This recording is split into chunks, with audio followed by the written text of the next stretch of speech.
a little bit about practice maybe yesterday and today, and then we'll take the questions. Yeah, I thought we had a good practice yesterday and not quite as good today. Some different things we're having to do defensively to adjust in this game to kind of different style, up-tempo offense, spread out a lot of passes. So probably not the kind of day we need to have today. I thought the offense practiced well, a lot better than we did defensively. So with that, we'll open it up. What kind of things you have to do to play as a defense when you're playing a left-handed quarterback? Not really. I mean, his blind side's an opposite side, so there's some pressures you might run to the back side of his arm rather than the front side of his vision, which would be different than a right-hander, but nothing that we're really doing.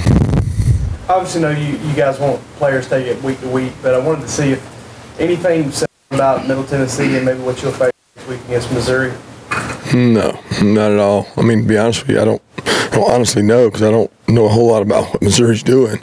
I know what they've done in the past, but they've got a new coordinator, so I hadn't had the opportunity to watch much of Missouri's tape. So we're concerned with Middle Tennessee, and they've got a good football team, good system. A lot of respect for Coach Stock and Tony Franklin. They do a good job. So it's a very different offense than we faced. Coach talked about how leaders emerge as you go out throughout the season. Do you see Natrez Patrick as a guy that could emerge into one of the leaders in the defense? Yeah, Natrez is a vocal leader. I mean, he's been a vocal leader for 2 years. I mean, he's a kid that loves the game, passionate about it, similar to Led in that he practices really hard and not afraid to speak up. He doesn't worry what other people think about him and things like that. So he's done a good job and respect from his teammates as far as the way he practices. Juwan kind of has that going for him, too. Yeah. Has he kind of taken a bigger kind of leader of the front seven or even the defense kind of? I'd say definitely the linebacker unit. He's probably the hardest practicing kid on our total defense. So he gets immediate respect from the way he practices, and he is a vocal leader, and he's taking much more of a leadership role. It's important to Juwan to do that. Juwan and Keon are two guys that kind of come to mind. I'm sure there are others that sit around and kind of bided their time and all of a sudden playing key roles for the defense. How does that make you feel as a coach when you kind of see that guys waiting around and then bam, their opportunity? Hard work pays off. You know, I mean, I think this is a defense that the system allows you. Once you know it and you have confidence in the system and you understand it, you can use the tools in the defensive system to help you to play. It's not a system that says because you're the best athlete, you go out there and play. You got to understand what offenses are trying to do to you and how you can use the call we give you to help yourself. They both understand that, and they've been here, like you said. They've been in the system for 4 years. I mean, they understand how to use the system, and it helps them. And they're both really hard workers. Good special teams players too. What was it about Tay Kravitz you saw in him as a running back you thought would translate to being a linebacker in this league? Well, he's athletic. He's big, fast, athletic. I mean, those are all qualities of a good linebacker. And we were pretty deep at back at the time, and I think he could have been a good running back. I don't know if he'd have been like the guys we had, but he had an opportunity to come over. And when you play space teams all the time, you want space players. And that's where Tay's probably at his best, is change direction. He's a former receiver from high school, and he fits the mold of being able to run with backs and tight ends. So you remember evaluating DeAndre Baker as a recruit, and when you got here, he hadn't played that much. What did you think he had? Well, we evaluated him in Alabama. We thought he was a really good player. We didn't pursue him as hard as we did some other guys, and probably were wrong on that. He had track speed. I mean, he was a 400-meter. He was a guy, he could fly. So usually the first thing you look at corner is size, speed, and he checked off both the boxes there. But he's a kid who's developed and gotten better. I mean, from the time we got here, we thought he was a good player. We thought some guys were in front of him, and I was telling him the other day, I remember, I think it was yesterday, he had a good training camp that first year, and really was competing for the starting job with Briscoe and some other guys, and was probably neck and neck. We went with the other guys, and then what happened in the Ole Miss game, and he got to go out there, and ever since then he's been getting better and competing, and he kind of proved us wrong that he should have been out there the whole time. The inside linebacker, those top four They're doing a good job.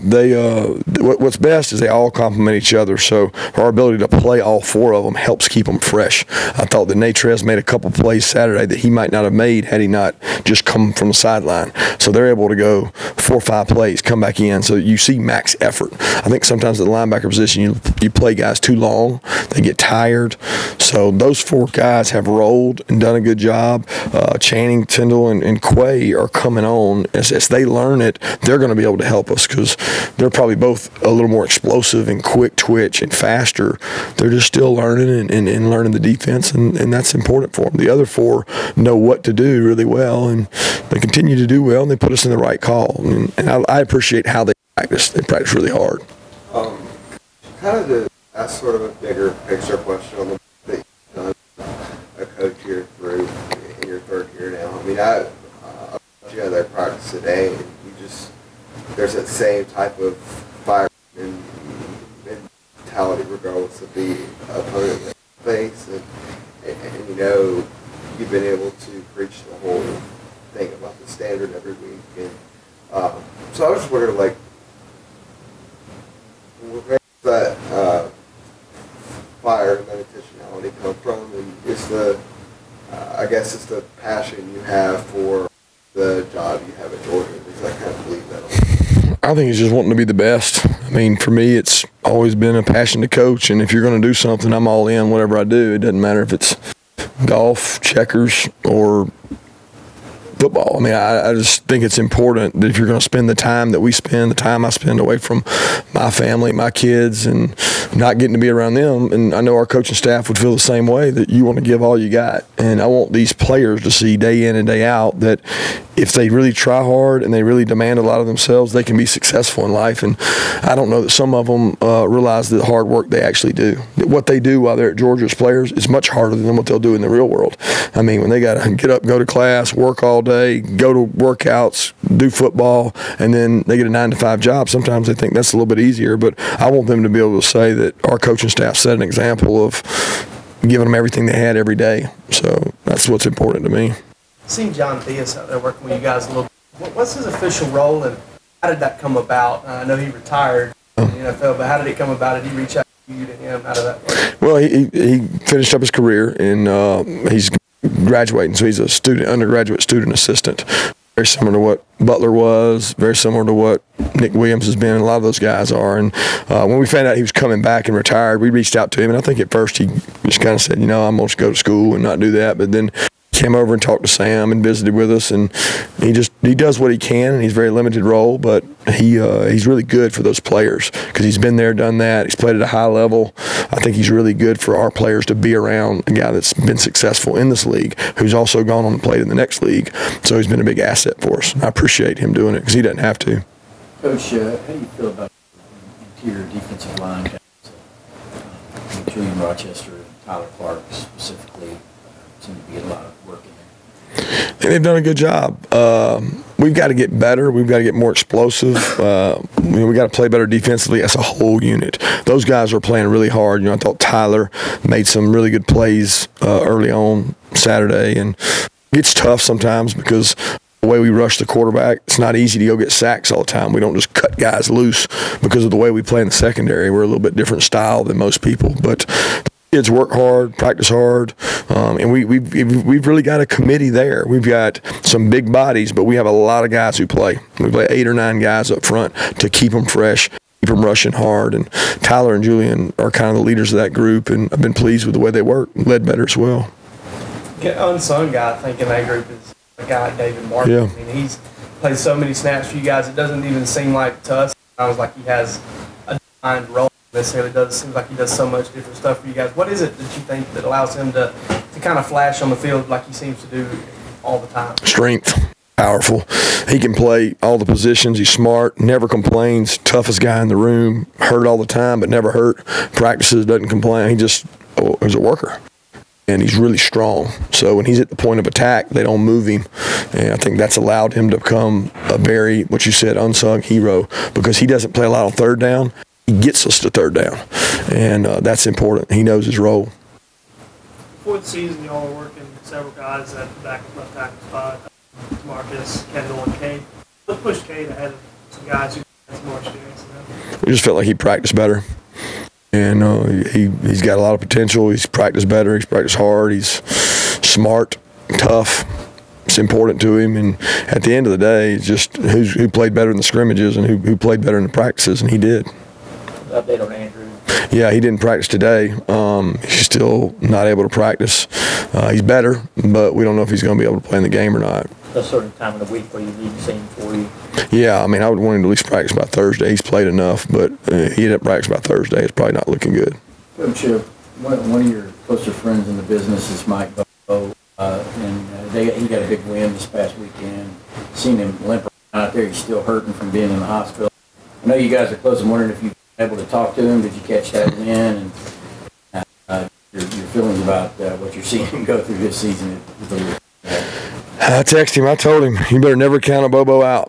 I've been in many battles with him, against him, and with him, and lifelong friends growing up right down the road from each other, and to see what he's endured and his family's endured, it's been amazing. To go through 2 losses like he had, and then to come back and beat an SEC opponent when at some point in the game they were 99% probable to lose. ESPN stats, and he comes back and wins, and then to see him with his dad afterwards and get to see him hug his son, that's just really what it's all about.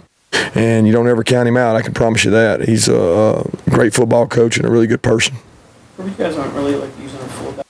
You look at not unwanted tight ends / H-backs, and it seems like you guys still get the same physical nature that a fullback position does. Yeah, it's different. I mean, call it what you want. Some people call it fullback, H-back, whatever. It's just whether you're 2-back, 1-back, what do you want to call it? I mean, that's what they do. I mean, they don't line up as fullbacks. They line up as H-backs or tight ends. So it's really a matter of semantics to me, because somebody's got to go block somebody. I like to have guys that can block people, play on special teams, catch balls, run patterns, and those guys sometimes do that better than just fullbacks. You're a little more predictable with a fullback, I think. But those guys are playing hard, and Luke's coming on. And it's important for Luke so we can get some depth, and John Fitzpatrick's getting better as well. I want to ask you about Luke. Kind of what is he doing right now to get a little better? Well, he got to play the other day. He had some really good blocks and played physical. And he's just got to play. I mean, it's hard to get better sometimes until you play, and he's been able to play. And we took some time Monday for the guys that didn't get enough reps Saturday and let them go out and just go play. And he's doing that, and I think he's getting better. He's very powerful and can run. He's just not comfortable with everything we're doing just yet. Have y'all stopped trying to get a fullback, a classic fullback, and folding those responsibilities into the tight end? I wouldn't say we stopped. If we had one, it'd be great, but we're not investing a scholarship in one right now because we're not a 2-back team. So much of what we do, as you see Miko catching these passes and all these things, that would be trading a spot for a fullback. I don't think any fan would vote for us to trade a slot receiver for a fullback right now. So we're just looking to be explosive, be dynamic, and we think that we can still be physical with tight ends and not necessarily having fullbacks. If a fullback comes along, falls into our hands, or a linebacker can play fullback, then we'd be all for it. But that's just not who we are right now. 2 more questions. Through a couple games, William Poole has been playing that primary coverage role. What's been your evaluation of him thus far, as he seems to be around the ball a lot? He practices really hard, man. It's really important to Poole. He's a great kid, and he continues to learn and get better. But that's one of the spots, and many spots in the secondary, we have to play better. We have to play at a higher level to be successful, to beat the teams we got to beat. And he's a grinder. I mean, he comes in every day to work, and I know he gets tired of me coaching him because I'm on him every day. Kind of a similar question with Tyson Campbell. What did you see from him on Saturday, and what are you trying to see more of from him in the game against Memphis?